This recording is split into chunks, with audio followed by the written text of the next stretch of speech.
আসসালামু আলাইকুম ওয়া রাহমাতুল্লাহি ওয়া বারাকাতুহু। আজকে আমরা দেখব সাধারণ বা ইউ কাটিং ব্লাউজের মাপ, চিত্র এবং সূত্র। এখানে দেখেন, আপনি যদি একটি ব্লাউজ তৈরি করতে চান, মাপ নিতে হবে 5টি, আপনি 6টি মাপও নিতে পারবেন। তো এখানে প্রথমে লম্বার মাপটা ধরতে হবে। লম্বার মাপটা নেবেন, কাঁধ থেকে ধরে লম্বায় ঝুলে সেলাইয়ের পরে আপনি যতটুকু টেকাতে চাচ্ছেন ততটুকু। এখানে আমি লম্বার মাপ ধরে নিয়েছি 14 ইঞ্চি। তারপরে আছে ছাতির মাপ বা বুকের মাপ। আমি সেলাইয়ের পরে এই যে 44 ইঞ্চি টেকাতে চাচ্ছি, তার জন্য আমি এখানে নিয়েছি 44 ইঞ্চি। আপনারা সেলাইয়ের পরে যার জন্য যতটুকু টেকাতে চাচ্ছেন সেই অনুযায়ী নিয়ে নেবেন। তো সেলাইয়ের পরে ঢিলেঢালাভাবে বা একটু লুজ রাখতে চাচ্ছি, আমি 44 ইঞ্চি নিয়েছি। আপনারা আপনাদের ইচ্ছা অনুযায়ী নিয়ে নেবেন। 3 নম্বরে আছে পুটের মাপ। এটা হলো কাঁধের মাপ।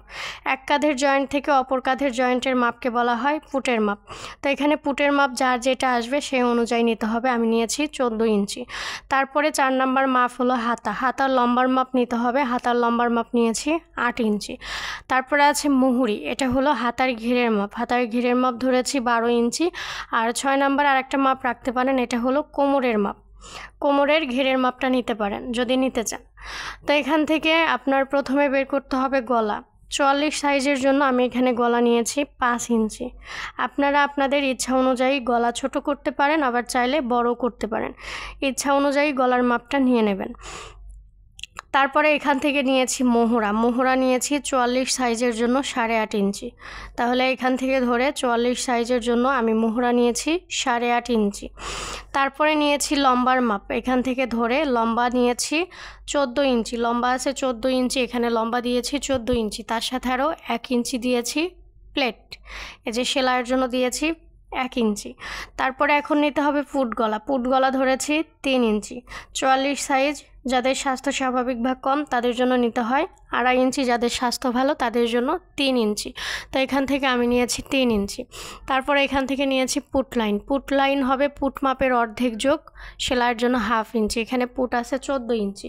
14 ইঞ্চিকে অর্ধেক করলে হয় 7 ইঞ্চি। 7 দুগুণে হয় 14, তার সাথে 1/2 ইঞ্চি যোগ করলে হয় 7.5 ইঞ্চি। এই যে এখান থেকে ধরে আমি নিয়েছি 7.5 ইঞ্চি। তারপরে দিয়েছি সামান্য পুট ডাউন। তারপরে নিতে হবে ছাতির লাইন। এখানে 44 সাইজের জন্য ছাতির লাইন এসেছে 12 ইঞ্চি। তাহলে এই যে মোহরা বরাবর নিয়েছি ছাতির লাইন, এই দাগের সাথে এই দাগ মিল করে এখানে আমি মোহরার শেপ দিয়েছি। তো আমরা যখন মোহরার মাপটা নিয়ে এই পাশে নিয়ে থাকি, কিন্তু আমাদের মোহরা হলো এটা হলো মোহরা বগল বা আরমহল। তারপরে এখানে আপনার কোমরের মাপটা নিতে হবে, কোমর লাইন। আপনি যদি কোমরের মাপ বের করে থাকেন এখান থেকেও নিতে পারবেন, 4 দিয়ে ভাগ দিয়ে, তার সাথে সেলাইয়ের জন্য আরও 1 ইঞ্চি যোগ করে। আর যদি আপনি চান যে না এখান থেকে নিব না, সরাসরি এই যে আমার ছাতির লাইন যা আছে তার থেকে 1 ইঞ্চি কম নিব, এভাবেও নিতে পারবেন। আপনার ছাতির লাইন যা হবে সেটার চেয়ে 1 ইঞ্চি কম নিয়ে নেবেন। দেখেন এখানে আছে 12 ইঞ্চি, এখানে নিয়েছি 11 ইঞ্চি। তারপরে এখানে আপনার একটা টেকিন বা শেভ নিতে হবে। এই যে রিয়াল লাইন, এই রিয়াল লাইন হতে 3 ইঞ্চি নিয়েছি ভিতরের দিকে আর 4 ইঞ্চি দিয়েছি উপরের দিকে। এই হলো এখানে একটা টেকিন দিয়েছি। এটা হলো পিছন পাটের অংশ। ব্লাউজ দুইভাবে কাটিং করতে হয়, প্রথমে পিছন পাট, তারপরে সামনের পাট। এই কাপড়টা হলো 2 পাট, এটা সম্পূর্ণ হলো পিছনের অংশ। তারপরে যাব আমরা সামনের অংশে, যেটা হবে সামনের অংশ। তো এখানে গলা ছিল 5 ইঞ্চি, আমি এখান থেকে গলা নিয়েছি 5 ইঞ্চি। আপনারা চাইলে সামনের গলাটা বড় করতে পারেন, আবার চাইলে ছোট করতে পারেন। গলা ছোট বড় করা আপনাদের ইচ্ছা। তারপরে এখানে দেখেন মোহরা ছিল 8.5 ইঞ্চি, এখান থেকে মোহরা নিয়েছি 8.5 ইঞ্চি। শুধু লম্বা দেখেন এখানে চেঞ্জ হয়েছে, এখানে লম্বা আছে 14 ইঞ্চি আর এখানে লম্বা আছে 15 ইঞ্চি। তো 1 ইঞ্চি বেশি নিয়েছি। কী জন্য 1 ইঞ্চি বেশি নিয়েছি সেটা হলো আমাদের সামনের পাটে 4টা টেকিন আছে। দেখেন এই যে একটা টেকিন, 2টা টেকিন, 3টা, 4টা, এই 4টা টেকিনের জন্য এখানে আমরা 1 ইঞ্চি বেশি নিয়েছি। তাহলে এখানে আপনার লম্বার মাপ যা হবে তার থেকে, এটা হলো পিছন পাটের লম্বার মাপ যা হবে বা এখানে লম্বার মাপ যা হবে তার থেকে 1 ইঞ্চি বেশি নিতে হবে। এখানে ছিল 14 ইঞ্চি, এখানে নিয়েছি 15 ইঞ্চি, তার সাথে আরও 1 ইঞ্চি নিয়েছি ফ্লেট। এখানে পুট গলা ছিল 3 ইঞ্চি, এখান থেকেও পুট গলা নিয়েছি 3 ইঞ্চি। পুট লাইন ছিল 7.5 ইঞ্চি, এখান থেকেও নিয়েছি 7.5 ইঞ্চি। ছাতির লাইন দেখেন এখানে আছে 13 ইঞ্চি আর এখানে হলো 12 ইঞ্চি। এখানকার চেয়ে এখানে 1 ইঞ্চি বেশি। কী জন্য বেশি নিয়েছি? এই যে টেকিনের জন্য। তাহলে এখানে আপনার ছাতির লাইন যার যেটা হবে তার থেকে সামনের পাটের জন্য 1 ইঞ্চি বেশি নেবেন, পিছন পাটের চেয়ে 1 ইঞ্চি বেশি নিয়ে নেবেন। তাহলে এখানে আছে 12 ইঞ্চি, এখানে নিয়েছি ছাতির লাইনটা 13 ইঞ্চি। এই দাগের সাথে এই দাগ মিল করেছে, এখানে মোহরার শেপ দিয়েছি।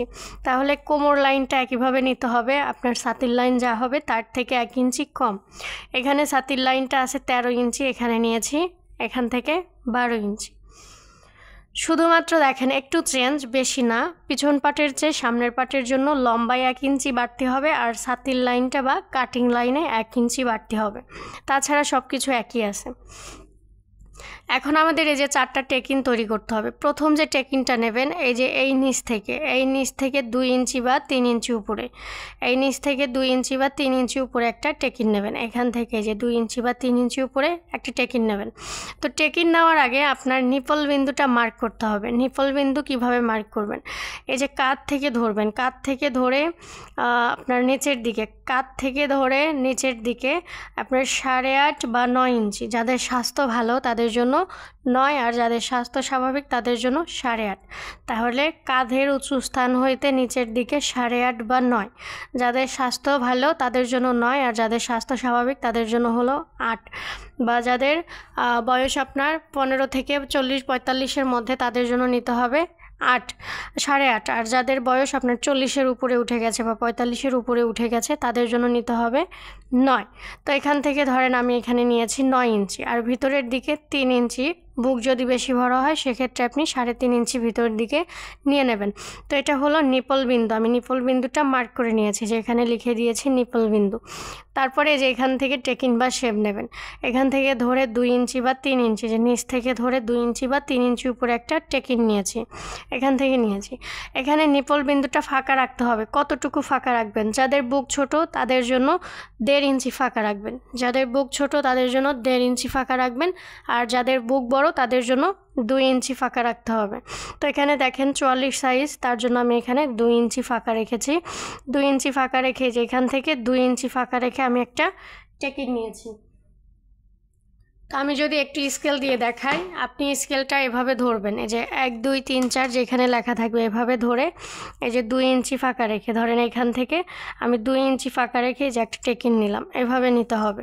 তারপরে 2 নাম্বার টেকিনটা হবে মোহরার মাঝখান হতে, যে মোহরার মাঝখান হতে আর একটা টেকিন নেবেন। প্রথম নিপল বিন্দুটা বা প্রথম নিপলে যদি আপনি 2 ইঞ্চি ফাঁকা রাখেন, সবগুলোতে 2 ইঞ্চি ফাঁকা রাখতে হবে যে টেকিনগুলোতে। তো দ্বিতীয় নাম্বার টেকিনেও 2 ইঞ্চি ফাঁকা রেখে আমি একটা টেকিন বা শেভ নিয়েছি। তারপরে আর একটা টেকিন বা শেভ হবে এই যে এই পাশে যে আপনি মার্ক করে রাখলেন 8.5 ইঞ্চি বা 9 ইঞ্চি নিচে যে মার্ক করলেন এই বরাবর একটা টেকিন হবে। তো এখান থেকেও 2 ইঞ্চি ফাঁকা রেখে একটা টেকিন নিয়ে নিলাম। আর একটা টেকিন বা শেভ হবে এই নিপল বিন্দু সোজা বরাবর, নিচ থেকে নিপল বিন্দু সোজা বরাবর আর একটা টেকিন নিয়ে নিলাম। তো এইভাবে মোট 4টা টেকিন নিতে হবে। এই কাপড়টাও হবে 2 পাট, এটাও হবে 2 পাট। তো এই হলো আমাদের সাধারণ বা ইউ কাটিং ব্লাউজের 44 সাইজের মাপ এবং সূত্র চিত্র। তো পরবর্তীতে এটা যদি কাপড়ে দেখতে চান আমাকে সবাই কমেন্টস করে জানাবেন, আর কত সাইজের দেখতে চাচ্ছেন আমাকে কমেন্টস করে বলবেন, ইনশাআল্লাহ দেখানোর চেষ্টা করব। তো আজকে এই পর্যন্তই, সবাই ভালো থাকবেন, আল্লাহ হাফিজ।